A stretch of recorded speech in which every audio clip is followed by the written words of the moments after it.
तो दोस्तों आज हम पाइथागोरस प्रमेय लेकर आए हैं। पाइथागोरस प्रमेय का कथन कहता है कि किसी समकोण त्रिभुज में कर्ण का वर्ग अन्य दो भुजाओं के वर्गों के योगफल के बराबर होता है। अब इसे हम प्रूफ करेंगे। तो प्रूफ करने के लिए सबसे पहले अपन ये देख लेते हैं कि हम एक समकोण त्रिभुज बना देते हैं। इस समकोण त्रिभुज का हम नाम दे देते हैं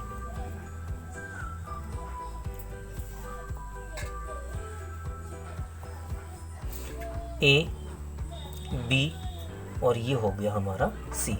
और ये यहाँ पर देखें स्टूडेंट्स, ये कोण बी पर ये समकोण है। अब कहने का मतलब क्या हुआ कि हमको प्रूफ करनी है पाइथागोरस प्रमेय। तो हमने लिखा ज्ञात है। अब क्या ज्ञात है, तो हम लिख रहे हैं कि किसी समकोण त्रिभुज में, तो ए बी सी एक क्या है, समकोण त्रिभुज है जो कहां पर समकोण है, बी पर समकोण है। ऐसा हमको लिखना पड़ेगा कि त्रिभुज ए बी सी समकोण है या समकोण त्रिभुज है जिसका कोण बी समकोण है। अब सिद्ध करना है। अब क्या सिद्ध करना है, तो यहां देख लेते हैं हम क्या सिद्ध करना है। तो ये कर्ण का वर्ग यानी AC का वर्ग, अन्य दो भुजाएं मतलब AB का वर्ग धन BC का वर्ग के योगफल के बराबर होती है। तो अभी स्टूडेंट किसी भी प्रमेय को जब हम प्रूफ करते हैं तो इसके लिए हमें दो त्रिभुजों की आवश्यकता होती है। जब चित्र अपूर्ण हो तो उसे पूर्ण करने के लिए हम क्या करते हैं, रचना लिखते हैं। अब रचना में देख लेते हैं हम कि ये कोण B है और कोण B का ये समकोण है। तो यहाँ पर A, B और C तीन शीर्ष है। तो हम शीर्ष B से लंब डाल रहे हैं। और किस पे लंब डाल रहे हैं, कर्ण पर, और इसका नाम दे दी हमने BD। तो इस प्रकार यहाँ भी 90 अंश हो जाएगा और यहाँ भी 90 अंश हो जाएगा। तो रचना में लिखना पड़ेगा कि शीर्ष या BD लंब AC खींचा। ऐसा भी लिख सकते हैं या फिर आप ऐसा भी लिख सकते हो कि समकोण त्रिभुज ABC में समकोण B से कर्ण AC पर BD लंब डाला। अब जाते हैं हम उत्पत्ति पर। अब उत्पत्ति में जैसे ही आते हैं स्टूडेंट्स, तो हमको क्या देखना होगा। अब यहां देख लें, उत्पत्ति में इस प्रकार ये देखो, ये दो त्रिभुज बन गए। और आप लोगों को एक अन्य प्रमेय मालूम होनी चाहिए कि किसी समकोण त्रिभुज में समकोण शीर्ष से डाला गया जो लंब है वह मूल त्रिभुज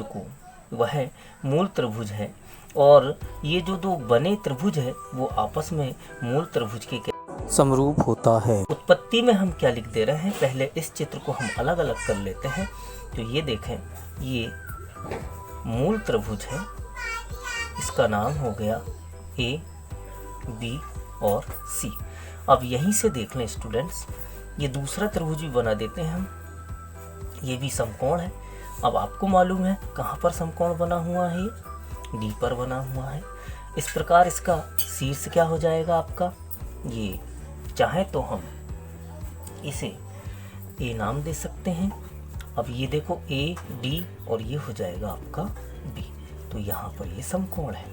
तो हमने लिखा समरूप त्रिभुज A, D, B समरूप है त्रिभुज A, B, C में। अब यहाँ चाहे तो आप कारण देना हो तो कारण दे सकते हो। और ये कारण आपका क्या हो सकता है कि समकोण त्रिभुज में या किसी समकोण त्रिभुज में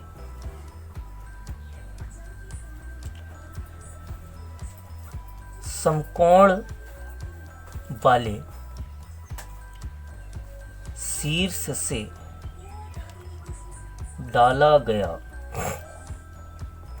लंब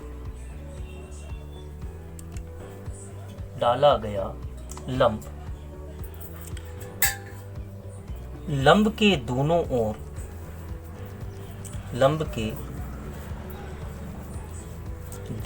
ओर बने त्रिभुज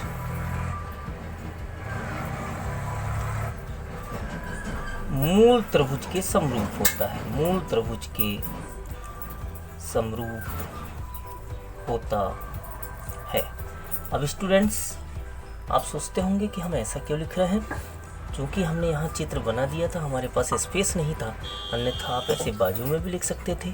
ऐसा नहीं लिखना था तो यहाँ उत्पत्ति में ही लिख सकते थे। चलिए कोई बात नहीं, अब हम यहाँ ट्रिक के माध्यम से इसे समझ लेते हैं।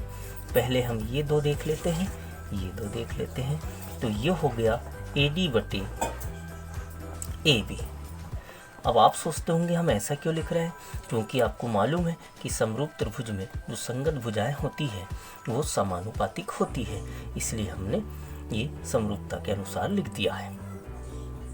अब स्टूडेंट्स, हमने ये दो भुजा ले लिए, इधर भी दो भुजा ले लिए। अब ऐसे ही हम अब ये बीच वाली भुजा को छोड़ देते हैं, तो अब क्या बचा, AB बटे कितना हो गया, AC। अब तिर्यक गुणा कर देते हैं, इसका इससे कर देते हैं, तो AB का वर्ग बराबर AD इंटू AC। ये हो गया हमारा समीकरण नंबर। अब स्टूडेंट्स, हमने एक और के देखे, अब इसको देख लेते हैं। इस चित्र में भी हम सबसे पहले मूल त्रिभुज ले लेते हैं। मूल त्रिभुज हमारा क्या हो गया है, ये देख लेते हैं, ABC। अब यहाँ पर देखो, शीर्ष अपना B हो जाएगा, इसे भी हम एक समकोण त्रिभुज बना देते हैं। D पर लंब है, तो अब बची हमारे पास भुजा C। तो इस प्रकार त्रिभुज BDC समरूप त्रिभुज ABC में। अब यहाँ देख लें स्टूडेंट्स, पहले हमने यहाँ ट्रिक लगाई थी, पहली दो भुजा। अब यहाँ पर हम अंतिम दो भुजा देख लेते हैं। तो DC बटे BC बराबर, अब फिर से देख लें, बीच का भुजा को हम छोड़ देते हैं, तो अब क्या बचा, BC बटे AC हो गया। तिर्यक गुणा कर देंगे, तो ये हो गया BC का वर्ग बराबर BC इंटू AC। इसको दे दी हमने समीकरण नंबर 2। अब स्टूडेंट्स, यहाँ देखें कि यहाँ पर जोड़ा है, इसका मतलब हमको लिखना पड़ेगा कि समीकरण 1 धन समीकरण 2 से, आप जानते ही हैं लेफ्ट हैंड साइड से लेफ्ट हैंड साइड जुड़ता है, तो AB का वर्ग धन BC का वर्ग बराबर राइट हैंड साइड से राइट हैंड साइड जुड़ता है, यानी AD इंटू AC धन DC इंटू AC। यहीं से देख लें स्टूडेंट, AC दोनों में उभयनिष्ठ है, कॉमन ले लेते हैं, तो AD धन DC बच गया। अब यहाँ देख लें, AD धन DC, ये पूरी संपूर्ण भुजा किसके बराबर है, AC के, तो AC इंटू AC। चाहो तो हम चौकी करके यहाँ लिख सकते हैं कि AD धन DC बराबर, ये आ गया हमारा AC के। तो ये हो गया AB का वर्ग धन BC का वर्ग बराबर AC का वर्ग। अब हम इसे पहले लिख देते हैं, AC का वर्ग बराबर AB का वर्ग धन BC का वर्ग, और यही हमारी पाइथागोरस प्रमेय थी, और इसे हमने इस प्रकार प्रूफ कर दिया।